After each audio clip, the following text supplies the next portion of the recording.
Welcome to the Private Practice Survival Guide podcast with your host, Brandon Seigel. I'm a published author, speaker, entrepreneur, and private practice strategist dedicated to transforming the way that healthcare functions. This podcast is all about empowering you to create the change you want to see. Let's dive in. Welcome back to the Private Practice Survival Guide podcast. In this episode, I am so excited. I am bringing Eric Miller with Econologics Financial Advisors.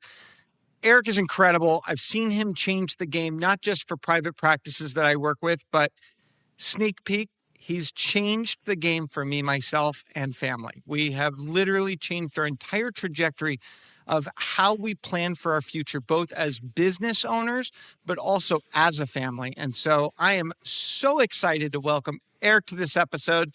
Eric, why don't you kind of just give our quick backstory on how you got into this space and working with private practice owners and a little bit about that so our audience gets a flavor of what you do. Yeah, I think we'll go back to 2008 because that was the year, and it was a banner year to ask people for money back in 2008, if you remember. But I always loved finances, always loved personal finances. We decided that we wanted to start a financial planning firm in 2008, which was like, oh my gosh. But we knew we always wanted to work in the healthcare industry. I have a family that's pretty big into healthcare. And I saw firsthand, like, the effects of bad financial advice or no financial advice. You have people that love to help patients, but they really never were taught how to handle money. So that's really the genesis of how we got into it. And we only work with people in the healthcare industry. I don't work with teachers or engineers or, anybody else besides people in healthcare. Just because that's our tribe, man, and we love to work with them. Love it. Love it. Well, I'm going to kind of tear back the curtain just so that everyone knows and here's this. Before I actually started working with Eric, I had a preconceived opinion that basically financial planners were like car salesmen. I'm sorry, Eric, but that's how I felt. I literally felt like they wanted to take my money, bring it to Vegas, invest in what they were excited about. Yep. And the word planning was just like a juke in football, like a fake out. Like, oh, we help you plan. No, we invest your money. So I had this like preconceived notion, and I remember one day I was talking to a client of mine, and what happened was my CPA actually was the first one that brought me to the idea of Econologics. And they're like, hey, Brandon, we're seeing this group help a lot of private practice owners. And so my CPA was like, have you heard of them? I'm like, no. And he's like, you should check them out. And maybe it's something you want to have them come to the conference and speak and all this stuff. So I was like, I don't love financial planners. I'm not sure, blah, blah, blah. And sure enough, we met. And so then I was like, look, I really bought in, but I didn't buy in as a user yet. I just bought in the way of like bringing your voice because I loved what you were saying. So we've now done many years of conferences together. You are the first I call. And I have been now working with your firm for over a year as well. And in the last year, and he's not paying me to say this, I'm really being authentic because as many of my listeners know, like, I want the best for you. They were able to turn my bad habits into good habits. So I'm not even talking about like the investments, the return on investment, all that stuff. What I am talking about is they were able to show me on paper where I was leaving money on the table because of my bad habits. And by bad habits, even something as simple as this, I love to keep cash on hand. I literally my goal is truly 6 months of payroll I like to have on hand. Like, I'm just that weird guy. Like, give me 6 months. I want, literally 12 payrolls ready to pull out at any moment. But I was sitting on that cash and getting nothing for it. I just had it stuck in a checking account in Chase. And literally I looked this morning because I wanted to know the number. I'm making $600 net right now, Eric, literally just because of the account that you asked me to move the money into that is still liquid. Literally, Yeah. I'm sitting on $600 earned every month. I mean, like, there are people that don't even make that in a paycheck. So I'm blown away. And I want our audience to hear before we get into this episode and future episodes, because sometimes we are restricting ourselves from doing the easy things that help us make the money we need so that we can do the change in this world we want to see. So I thank you. I thank your team. And, this episode I named Becoming a Financial Beast out of your book, because I love your book. I love some of the courses you guys put together. And I feel like I want our audience to recognize they have the capability to make one or two simple changes, and literally their whole practice can change overnight with just wealth building strategies. So, as we jump into this, I want to find out from you. I know you've had thousands, 20,000 plus conversations with practice owners. And I'm just curious, like, what's the pattern you personally are seeing in those that retire wealthy versus who struggle? And I see a lot who struggle, and you get to see a lot who do both. And so, what is that shift? What does that look like? What's the pattern you're seeing in that? Yeah, I think it really does start with this particular notion or viewpoint, is that you've been told all your life, or at least since you own your practice, that you have your practice is your practice and your household is your household, and they're completely separate entities. Okay. And most owners will look at their practice because it's the main thing that they spend all their time at, and it's where all the money comes from. And then they look at their household, and their household just becomes an afterthought. And most of the conversations that I'll have with successful owners will be, there are days where I don't know my practice is doing great, but I don't even know if I'm making any personal financial progress at all. I just take what's left over. And the reason I say all that is because you have to, the difference between those owners that, as you just articulated, are financially successful, who are financially at peace, who are calm, who are relaxed, is that they treat their household like a business. And they look at their household as what they call in corporate America, the parent company. But they make sure that as their practice expands and grows, that it is making sure that the household is achieving financial success at the same time. They're not mutually exclusive. And that leads into a lot of other things that now, well, how do I do that? How do I make sure I'm treating my household like a business? But just that viewpoint that your household is important and it needs to survive well, that is, I think, the difference between those that have success and those that don't. Well, and the number one most common thing that I see in practice owners is a lot of them are trading time for no money. Mm-hmm. So their viewpoint is, I'm trading other people's time for their money, but I'm not trading my time for money. And I think that when you operate in that way, you better have an engine that's going to really generate revenue if your time is not generating revenue. And I think I just spoke to someone before this recording, and she's like, Brandon, I've been doing this a while. I've got 50 plus employees.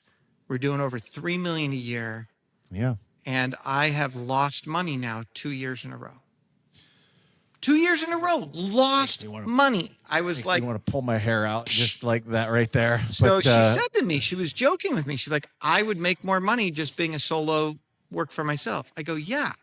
But the reality is you don't want that, right? And she goes, I don't. And I see the need. And I go, so you have to be willing to deconstruct where your money is going. Mm-hmm. And when you deconstruct it, the problem is we tie emotion to money.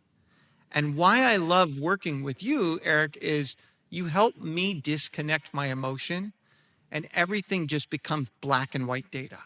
And when we have data, we can make educated decisions. When we have emotion, we can become irrational. Agree? Mm-hmm. Oh, absolutely. Yeah, there are principles of money that unfortunately most people did not learn, in PT school. They didn't learn in whatever, vocation that they have. They didn't teach, how to handle money. And that is probably the primary reason where you hear stories like that, where you have someone that has a high volume but doesn't have anything left over. That is simply financial mismanagement. And it's not like they're stupid. It's not that they're dumb or they're, ignorant. It's just that they don't understand the basic principles of how money works. Once they get taught that, I think everything changes from that point on. I call it a pay and pray model. So they literally are like, if I pay these people, I'm praying the revenue will all work out. And I'm like, and they're like, and they make excuses. I don't like numbers. I don't understand this. And I'm like, literally, it's so simple. It's, hire people that do things you can't do to help you understand the algorithm that generates the revenue you need to fulfill the desired outcome on behalf of your patients. Yes. And I was meeting with her and I was kind of going over all of this. And she's like, oh, she was making it so hard, Eric. She literally was like, I think I have to spend the next couple of months researching and analyzing, and maybe I have to change my whole model. And I was only on the call with her for 40 minutes. And I said, no. I said, first of all, like, who do you work with from a financial advisor side? And she said, no one. I said, so here's my thing. Do you enjoy crunching numbers? And she's like, no. I'm like, that's why. I said, very transparently, you utilize these people. They know my algorithm. I give them the data. Here's where your money goes. Here's where people expense. All the things that all these people have heard on my podcast, there are people out there that can do the number crunching. And I said, then you change literally the trajectory. She wanted to change comp structures. She wanted to change all this stuff. And I just said, one thing I want you to change, and that's it. She said, what? I said, I want your people to schedule more patients. I said, throw out the word productivity. I don't care about productivity. Schedule more patients and it will all come together. For every 5 extra patients you see a week, you schedule, you'll get an increase in your base wage hourly rate. Like, simple as that. Because I said, the math is here. If you're not scheduling enough patients, you're not going to deliver enough patients. You have to make sure that your bucket is big enough to hold enough when balls fall through the hole, like cancellations, et cetera. So as you look at it, what are some common things that you're finding practice owners should be looking at to kind of change their practice into a wealth building engine? So I totally get this idea of we got to look at our family and things like that. But as you're coaching, in your advisor role, what are things that you're seeing where practice owners are just leaving money on the table or can restructure the way that they're doing things to really create that practice as a revenue generator? Yeah, well, I think, look, if you don't intentionally have a system in place to take money from the practice to channel to your household, then the business will operationally eat it all. And so it's one of those things where, one of the first basic principles of money, is that your organization's going to try to spend every dollar that it makes and then some. And unless you put in good control, I have like a little triangle that I talk with people about, like the 3 skills that you have to really be good at. Number 1, you have to know how to acquire money. You have to know how to control money. And then you have to know how to expand and invest money. And that control part is the one, like you were just talking about, like acquiring money. You know how to do that. I mean, you know how to do that really, really well. You know how to teach it. You know how to get people to, just what you said right there. I was like, oh my God, that's great advice. And that's not a problem for, especially a lot of people in the OT industry. It's like they have volume coming in. There's just I've seen a $3, $5, $6 million and then there's nothing left over. Like, that's a problem of control. Okay. And once you learn how to control money, everything is going to change. And that's just, prioritizing where that money is going to go. Okay. And we like to prioritize profits because I think that if you prioritize your profits, that doesn't mean all the money's going to go to you personally and you're some evil ogre. Like, what's that guy from The Simpsons that is like I forgot the guy's name.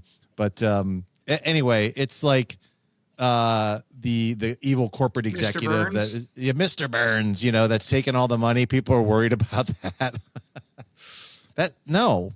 I mean, obviously, you're going to keep some money in the practice, to expand, but you also have to make sure someone's coming home. It's just a matter of how you control that money and setting the system up so that you can do that. Forgot what your original question was, but I No think worries, that's like really those strategies. yeah, that's probably one of the most important strategies that you can do is So just channeling the money correctly. channeling the money correct. And then I'm going to throw this thing out to the audience. I want you to represent more hats in your organization than you define to your employees right now. I want you to recognize that you actually have an employment role where you are an employee often, you're doing things, you're taking a salary, all this stuff. But then change the word owner. I don't like that word owner. What I would rather them see you as is an investor. So my household is investing in this company. If right now you bought a house, you're investing in that house. Why are you investing in that house? That the value of the house is going up. And if you're utilizing it as a rental property, the idea is that you're making money off of it. So you as a practice leader have two roles, the leadership role, but the investor role. And if you don't define what the investor expectations are, then people will treat you like you should be a nonprofit. And if you're going to be a nonprofit, my viewpoint is there's better things we can do as a nonprofit right now. Honestly, it's amazing. It's amazing advice. If you take a look at what I think most people would look at as like professional investors, take a Warren Buffett. Warren Buffett does not operate not for profit. Nope. He doesn't do that. So you're right. I think you have to look at yourself as an investor. That's a really, really key role. And what does an investor look at? He looks at risk. He looks at efficiencies. They look at return on investment. These are all normal things that a investor will look at when they decide to allocate resources for a business purpose or some kind of investment purpose. So listen to that advice right there. It's so important. And sometimes you do have what to be we able need to to do is we actually need to frame the investor as a spouse or someone else. Sometimes what we say is, look, my husband was gracious enough to invest in this business so that I could treat and do what I want to do. That's okay. But I think it's so weird because no one has a problem with the fact that there are investors. I mean, the number one stock during COVID that increased by percentage was a Medicaid MCO. Literally, if you Really? look at the highest investor return on dollars, it was actually in the Medicaid insurance game. So it's just funny that we have this problem with, hey, Eric, if you came to me and you say, look, Brandon, I have a solution for cancer. Dude, you should make more than The Rock. Like you should be making more than that. Like you should be making 30, $50 million. When I see Deshaun Watson get this contract and we're upset God. that practices are taking $500,000 in profit a year for what they're doing, it makes no sense to me. It really doesn't. And I think we have to change the way we look at purpose so that people understand we can achieve purpose and still prioritize profit. And people want to make money. So if people want to make money, so should the investors. And that's where I think it's just creating recognizable expectations so that the people you attract in your organization identify that there are shareholders that we report to ensure that the investment they're making in our organization can continue to help everyone thrive. If you look at the original derivation of the word profit, it actually means to expand. And everyone talks about expansion. I want to expand. You cannot expand without a profit.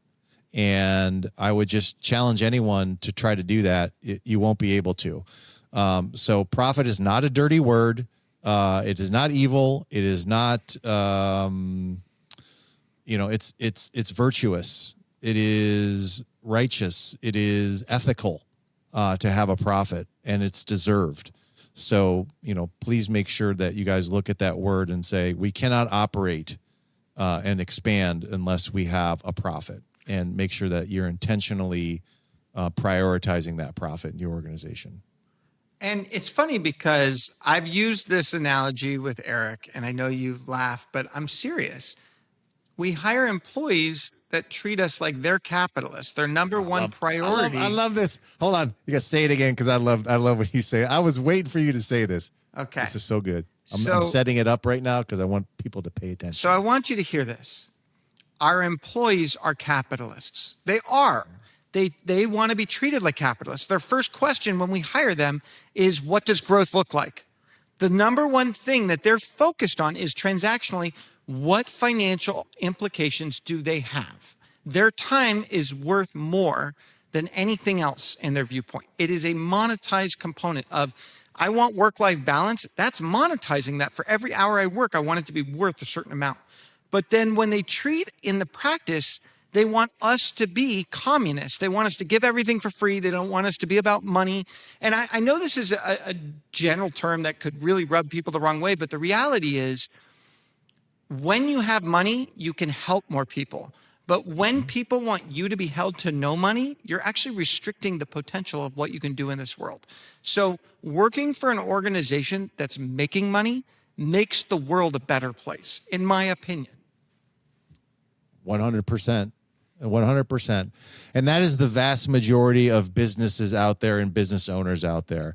What I think tragically gets communicated are these very, very, very, very, very tiny percentage of evildoers in the world that seem to, be able to live off government graft or, illegal relationships with, each other that give what you just said, regular business owners who are really trying to do it honestly, a good name, or they give them a bad name. So, that's not been my experience. My experience is that most owners would forego a paycheck to make sure that their staff is taken care of by far. So I just want people to remember that. And I think I love that. Is that a metaphor? Yeah. Or analogy? Comparison, whatever you want to say. Comparison. It's really good. It really is good. But I will double down on this, and I will say that the main cornerstone of where our focus needs to be is a simple word, and the word is exchange. Yep. When we prioritize exchange, everything happens. I put on a conference that for our industry could be seen as one of the most expensive attendee conferences. But everyone that leaves that conference says, oh my gosh, it was the most incredible experience. The people you brought together, the food, the speakers, the sponsors, the everything. So the exchange is never questioned. We sometimes look at everything from a transactional standpoint that we forget the exchange and transformation connected. So I come back to the metaphor of, or that concept of, how much is our health worth? And why don't we prioritize health more than we do Disney World and other activities of daily enjoyment, I agree, buddy. So my last question for you, because I think we've got some practice owners that are feeling the pain, and I hear this a lot, most practice owners are paying more in taxes than they necessarily need to. And I'm not asking for a tax exercise equation, but what do you recommend for practice owners to think and look at when they say, hey, I need to understand how taxes work and how to, what I call is follow the rule book. Sometimes we don't learn the rule book and we leave money on the table. And so what are your strategies around that? Well, I think first and foremost is that you have to have a relationship with an expert in accounting that isn't just a compliance officer to make sure that you are filing your taxes on time. Obviously, that's part of it, but taxes are probably for most people, I would say, their first or second biggest expense that they're going to have. And so you're going to need to make sure that you whittle away that liability. So working with someone that does tax planning, not just tax preparation, is really, really key. Now, what is tax planning? Well, look, tax planning, does that mean that you're going to pay zero in tax? No. Does that mean that the intent is to reduce your overall tax rate? Yes. Okay. We're trying to avoid taxes. We're not trying to not pay taxes. We're trying to avoid taxes, which is a completely legal thing to do, to avoid taxes. And there are strategies that you have to put in place, and there is some work involved, but that really is the game. So you have to make sure that you're working with someone that understands that concept, believes in that concept, and is doing that with you. I think that's the best advice I can give for a practice owner. Yeah, and I want to pick on this word avoid even, because a lot of people see that as like, oh, well, you're avoiding it. I actually think what we're trying to do is we're trying to understand the way that we utilize the regulations to choose where our money goes. And by choosing where our money goes, they've written deductions. So a perfect example is I can go spend all this tax dollars, or there's a world where I implement a new student loan repayment plan at 5250 and I get that extra tax deduction. Why wouldn't I want to invest that money into my people? You know, one of the check with your CPA and whatnot, but sometimes your kids do work. My kids go to the conferences. My kids run the Brandon Bucks booth, and they help pack, bags for the conference and all that. I can put them on payroll. I can pay into things for them. There's 401ks, there's profit sharing, there's different ways that you can set up your different organizations.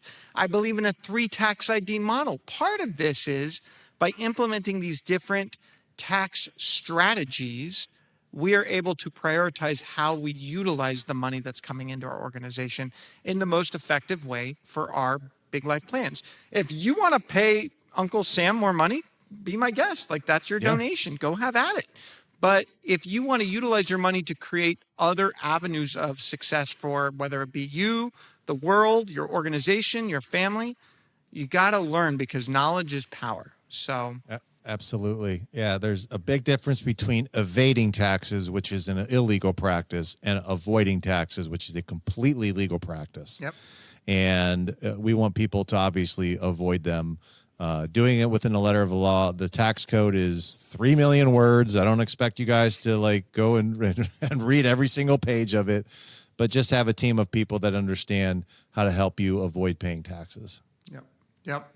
Any last things you want to leave our audience with, or where can they get in touch with you? How do they get a taste of what Brandon calls the Econologics power? Oh, man. Well, it's pretty simple. You can go to our website, Econologics Financial Advisors, and we have I think we have a pretty cool website. It is geared towards healthcare owners. There's articles and podcasts and downloads and anything you guys can possibly want to at least start to educate you on what we do. And that would be probably the best place to go to. And I would just say, look, the best piece of advice I have is just take a first step somewhere, because you're in point A right now, wherever you're at, good, bad, or ugly. And most of you want to get to point B in the next 7 to 10 years. It is completely possible to do. And I would say that it's necessary. It is necessary for you to be financially viable. It's necessary for you to have money, because as Brandon said, those people that have money can help others. And if you don't have money, it's really hard to help other people. Yeah. You got to invest in yourself. And that is part of this. We are a vehicle of change. You've got that opportunity.